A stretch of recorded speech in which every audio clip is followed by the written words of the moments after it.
So Jubilee hills ప్రచారం జోరందుకుంది. మరొక 24 గంటల్లోపే ప్రచారం ముగియబోతుంది. సో మనతో కాంగ్రెస్ పార్టీ నాయకులు ఉన్నారు, ఒకసారి మాట్లాడదాం. మేడం నమస్తే. మేడం నమస్తే అండి. ఎలా జరుగుతుంది మేడం ప్రచారం? చాలా బాగా జరుగుతుంది. ఎందుకంటే 10 ఇయర్స్లో ఏం చేయలేదు డెవలప్మెంట్. తప్పకుండా ఒక యువ నాయకుడు, ఒక బీసీ నాయకుడు మన నవీన్ యాదవ్ గారికి మంచి పెద్ద మెజార్టీ మీద గెలుస్తున్నారు. ఎందుకంటే అందరూ బ్రహ్మరథం పడుతున్నారు. ఎందుకంటే మాకు ఒక కొడుకులాగా, ఒక మనమల్లాగా ఏ నైట్ అంటే ఆ నైట్ ఫోన్ చేస్తే లిఫ్ట్ చేయడము, ప్రజల సమస్య తీర్చేవాడు. తప్పకుండా ఈసారి అవకాశం ఇస్తామని చెప్పడం జరుగుతుంది. ఇప్పటివరకు మీరు దాదాపుగా ఒక 15 రోజుల నుంచి ప్రజలు మేము తిరుగుతున్నాము. చాలా మంచి స్పందన ఉంది మహిళలల్లో. ఇక జెంట్స్ అంటే తిరుగుతున్నారు కాబట్టి మహిళల మేము ఇంటి ప్రచారం చేస్తున్నాము. షాపులలో కానీ ఇంట్లో కానీ చాలా బాగుంది. తప్పకుండా ఈసారి అవకాశం ఇస్తాము అని చెప్పారు.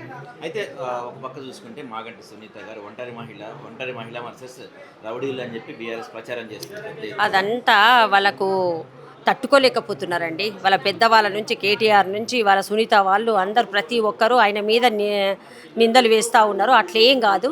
ఎందుకంటే పిల్లగాడు అందరు ముందే పెరిగిన పిల్లగాడి మీద చాలా బాగుంది. అట్లాంటి ఏమీ లేవు. వాళ్ళు గిట్టని వాళ్ళు ఇట్లాంటి ప్రచారం చేస్తూ ఉన్నారు. తప్పకుండా కాంగ్రెస్ గవర్నమెంట్ ఉంది.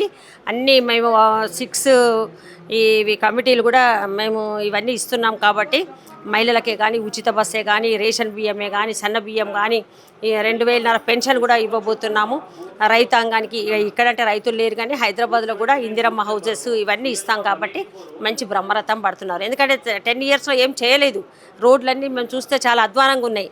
1,40,00,000 ఈరోజు 1,40,00,000 కదా ఇక్కడ పెట్టింది.